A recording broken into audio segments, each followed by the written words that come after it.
අන්තර්ජාලයේ මුදල් උපයන කෙනෙක් හෝ උපයන බලාපොරොත්තුවෙන් ඉන්න කෙනෙක් නම් ඔයාලට PayPal account එකක් තියෙන කී වටිනාකම අමුතුවෙන් කියන්න ඕන වෙන එකක් නෑ. කෙටියෙන්ම කිව්වොත් ඔයා අන්තර්ජාලය හරහා උපයන මුදල් ඔයාගේ බැංකු පොතටම ගන්න PayPal account එකක් ඕනි වෙනවා. ඒ වගේම මේක සමහර කාලවලට එක offers, bonuses, gifts වගේ දේවල් හම්බ වෙනවා. ඒ වගේ මොකක් හරි ආව ගමන් මම ඒ ගැන වීඩියෝ එකක් කරන්නම්. ඒ නිසා channel එක subscribe කරලා තියාගන්න. 2025 අවුරුද්දට ගැලපෙන විදිහට PayPal account එකක් හදලා ඒක limit වෙන්නේ නැතුව හරියට verify කරගන්නේ කොහොමද කියලා අද අපි මේ වීඩියෝ එකෙන් ඔයාලට step by step කියලා දෙනවා. ඒක නිසා වීඩියෝ එක ඉවරනකම් බලන්න. අපි යමු එහෙනම් වීඩියෝ එකට. හරි, මුලින්ම ඔයාගේ web browser එකට ගිහින් PayPal Philippines කියලා type කරගන්න. එහෙමත් නැත්නම් මම description එකේ සහ පළවෙනි comment එකේ දාලා තියෙන link එක click කළත් ඔයාලට මෙන්න මේ interface එකට එන්න පුළුවන්. ඔයා mobile phone එකෙන් මේ account එක හදන්න යනවා නම් ඔයාගේ web browser එකේ තියෙන desktop mode කියන setting එක on කරගන්න ඕනි. හරි, මෙතනට ආවට පස්සේ ඔයා මෙතන උඩ තියෙන sign up කියන button එක click කරන්න. මෙතනදී අපි personal account එකක්ද business account එකක්ද හදන්න ඕනි කියලා අහනවා. මෙතනට business account කියන එක select කරන්න next button එක click කරගන්න. මෙතනට අපි පොඩි විස්තර ටිකක් අහලා තියෙනවා. මේ ටික fill කරගනිද්දී ඔයා ගාව තියෙන ඉංග්‍රීසි ID එකේ හෝ driving license එකක් තියෙනවා නම් ඒ විස්තර දීලා fill කරන්න ඕනි. ඔයා ගාව ඉංග්‍රීසි ID එකක් හරි driving license එකක් හරි නැත්නම් ගෙදර වෙන කෙනෙක්ගේ driving license එකේ හෝ English ID එකේ තියෙන details දාලා ඔයාලට මේක fill කරගන්න පුළුවන්. මෙතන first name කියන එකට ඔයාගේ නමේ පළවෙනි කොටස set කරගන්න. ඔයාගේ නමේ කොටස් තුනක් තියෙනවා නම් middle name කියන එකත් fill කරගන්න. ඔයාගේ නමේ කොටස් දෙකයි නම් තියෙන්නේ last name කියන එකට ඔයාගේ නමේ දෙවෙනි කෑල්ල add කරගන්න. ඊළඟට මෙතනට වෙන PayPal accounts හදලා නැති ඔයා දැනට පාවිච්චි කරන email address එකක් දෙන්න ඕනි. ඊළඟට මෙතනට අකුරු 8කට වඩා වැඩි password එකක් දෙන්න ඕනි.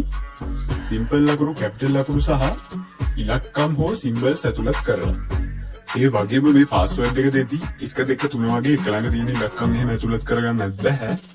ඒ ටික fill කරගෙන පහළ තියෙන කොටුවට ටික එක දාලා agree and create account කියන එක click කරගන්න. දැන් ඔයා මෙතන තියෙන email your code කියන බටන් එක ක්ලික් කරගන්න. දැන් ඔයාගේ mail එකට මේ විදිහට verification code එකක් යනවා. ඔයා දැන් මේකට දීපු email එකේ inbox එකට ගිහින් මේ code එක බලාගෙන ආවිලා මෙතන type කරගෙන submit කියන බටන් එක ක්ලික් කරගන්න ඕනි. හරි, දැන් මෙතන තියෙන let's go කියන එක ක්ලික් කරගන්න. ඊට පස්සේ මෙතනට ඔයාගෙන් අහනවා ඔයාට හදන්න ඕනි individual account එකක්ද එහෙමත් නැත්නම් business account එකක්ද කියලා. ඒකට individual කියන එක select කරගන්න. ඊට පස්සේ මෙතන තියෙන business type කියන එකටත් individual කියන එක select කරගෙන මෙතන පහළ තියෙන next කියන බටන් එක click කරගන්න. දැන් ඔයාගේ මේ වගේ තව details ටිකක් අහනවා. ඔයා මේ step එක නම් හරියටම follow කරන්න ඕනි. නැත්නම් ගොඩක් දුරට account එක limit වෙන්න පුළුවන්. මෙයාලා අපේ account එක limit කරන්නේ අපි මේ accounts පාවිච්චි කරලා money laundering එහෙම කරනවාද කියලා සැක කරලා.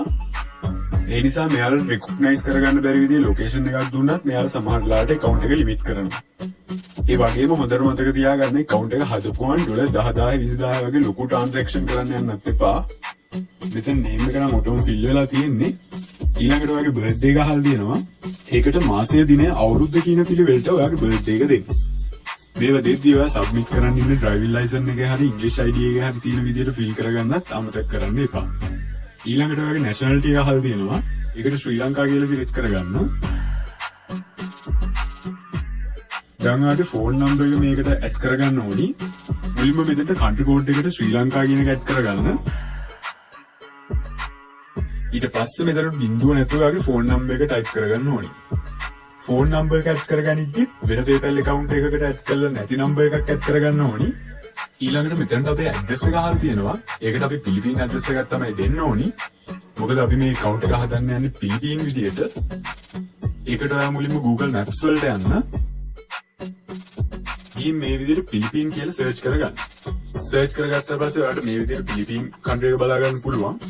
ඒ වගේම ලොකුවට මැල්ල කියලා තියෙනවත් බලා ගන්න පුළුවන්. මැල්ල කියන්නේ පිලිපීන් වල අගනුවර.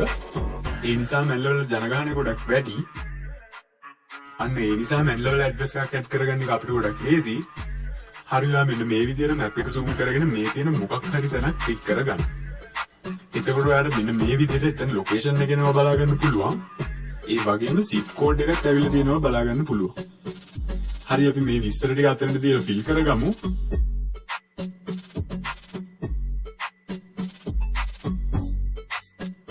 ඔයත් මේ විස්තර ටික මේ විදිහට fill කරගෙන next කියන බටන් එක click කරගන්න. හරි, ඊට පස්සේ අපි මෙන්න මේ වගේ interface එකකට එනවා. මෙතනට ඔයාගේ business name එක අහනවා. ඒකට ඔයා කැමති මොකක් හරි නමක් දෙන්න පුළුවන්. එහෙමත් නැත්නම් මෙතන තියෙන ටික් එක දැම්මම ඒ වෙනුවට ඔයාගේ නම පාවිච්චි වෙනවා. ඊළඟට මෙතනට business registration number එක අහනවා. ඒක ෆිල් කරගන්න ඕනේ නැහැ. ඊළඟට මෙතන ඔයාගේ ප්‍රයිමරි කරන්සි එක අහනවා. ඒකට US ඩොලර් කියන එක සිලෙක්ට් කරගන්න. මෙතනට අපි සෙල් කරන ප්‍රොඩක්ට් එක හරි සර්විස් එක හරි අහලා තියෙනවා. ඒකට ඔයාලට මෙතනින් කැමති එකක් තෝරලා දෙන්න පුළුවන්. ඊළඟට අහලා තියෙනවා අපිට වෙබ්සයිට් එකක් තියනවාද කියලා. ඒකටත් නෝ කියලා දෙන්න. ඊළඟට ඔයාගේ බිස්නස් ඇඩ්‍රස් එක අහනවා. මෙතනදි මේ අහලා තියෙන්නේ ඔයාගේ බිස්නස් ඇඩ්‍රස් එකයි කලින් දීපු ඇඩ්‍රස් එකයි සේම්ද කියලා. ඒකට ටික් එක දාගත්තම කලින් දීපු ඩීටේල්ස් ටික මෙතන ඔටෝම ෆිල් වෙනවා. ඒ ටික දීලා නෙක්ස්ට් කරාම ඔයාගේ account එක හදාගන්න එකේ වැඩ ටික නම් ඉවරයි. මේ විදිහට ඩීටේල්ස් දීලා හදුවම බොහෝ දුරට ඔයාගේ account එක ලිමිට් වෙන එකක් නැහැ. හැබැයි බැරි වෙලා හරි ඔයාගේ account එක ලිමිට් වෙලා කියලා මෙන්න මේ විදිහට notification එකක් ඇවිල්ලා තිබුණොත් ඔයා ඉස්සෙල්ලා මේ notification එක උඩ ක්ලික් කරගන්න. එතනට ඔයාගේ අනන්‍යතාවය තහවුරු කරන්න මොකක් හරි document එකක් ඉල්ලනවා. අන්න ඒ නිසා තමයි මම කිව්වේ ඉංග්‍රීසි ID එකක හෝ driving license එකක තියෙන විස්තර දීලා කලින් ටික fill කරගන්න කියලා. හරි දැන් මෙතන තියෙන resolve කියන බටන් එක ක්ලික් කරන්න. ඉස්සෙල්ලාම මෙතෙන්ට ඔයා provide කරන්න යන document එකේ type එක අහනවා. ඒකට ඔයා දෙන්න යන්නේ passport එකක්ද driving license එකක්ද නැත්නම් national identity card එකක්ද කියලා select කරගන්න. select කරගෙන පහළ තියෙන කොටුවට ඔයාගේ ID එකේ හරි passport එකේ හරි license එකේ හරි photo එකක් upload කරගෙන පහළ තියෙන submit කියන එක දෙන්න. ඊට පස්සේ බයි 24ක් ඇතුළත ඔයාගේ account එක register වුණා කියලා notification එකක් සහ email එකක් එවි ඔයාට. හරි අපි දැන් බලමු මේකට bank card එකක් add කරගන්නේ කොහොමද කියලා.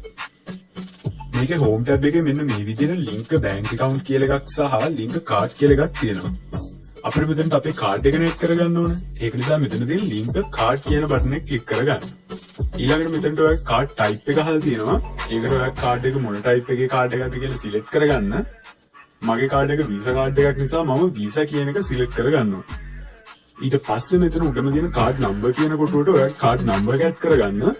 මෙතනට account number එක ඇඩ් කරගත්තා නම් හරියන්නේ නැහැ. ඔයාගේ ATM කාඩ් එකේ ඉස්සරහා පැත්තේ තියෙන අංක 16ක් තියෙන නම්බර් එක තමයි මෙතනට ඇඩ් කරගන්න ඕනේ. ඊට පස්සේ මෙතනට කාඩ් එකේ expire date එක අහලා තියෙනවා. ඒකත් කාඩ් එකේ ඉස්සරහා පැත්තේ ඔයාලට බලා ගන්න පුළුවන්. ඊළඟට ඔයාගේ කාඩ් එකේ security code එක අහනවා. ඒක කාඩ් එකේ පිටිපස්ස පැත්තේ තමයි තියෙන්නේ. ඒ ටික හරියට ඇඩ් කරගෙන මෙතන පහළ තියෙන link card කියන බටන් එක ක්ලික් කරගන්න. අනිත් දේ තමයි ඔය account එක හදපු ගමන් මේ විදිහට card එක ඇඩ් කරන්න යන්න එපා. අඩුම තරමේ පෑඩ් දෙකක්වත් ගියාට පස්සේ ඔය card එක ඇඩ් කරගන්න. කලින් කිව්වා වගේ account එක හදපු ගමන් ඩොලර් 10000 20000 වගේ ලොකු transaction කරන්න යන්න එපා. මොකද money laundering කරනවා කියලා හිතලා මෙයාලා අපේ account එක limit කරන්න පුළුවන්. වීඩියෝ එකේ කියලා දීපු steps follow කරොත් නම් ඔයාලට එහෙම ප්‍රශ්නයක් වෙන එකක් නැහැ.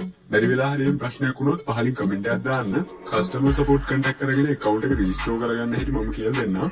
ඒ වගේම ඔයාලට තව මොනවා හරි ප්‍රශ්න තියෙනවා නම් ඒවත් පළවෙන් comment කරන්න. වීඩියෝ හොඳ නම් වීඩියෝට like එකක් දාගෙන යන්න. රුපියලක්වත් තියදම් කරන්නේ නැතුව ඉතාමත් ලේසි පොඩි පොඩි වැඩ කරලා දවසට ඩොලර් 3-4ක ඉන්කම් එකක් ගන්න කැමති නම් මෙන්න මේ වීඩියෝ එක බලන්න. තව මේ වගේ වීඩියෝ බලන්න කැමති නම් අපේ channel එක subscribe කරලා තියාගන්න. එහෙනම් අපි ඊළඟ වීඩියෝ එකේදී හම්බෙමු. ඔයගොල්ලන්ට සුබ දවසක්.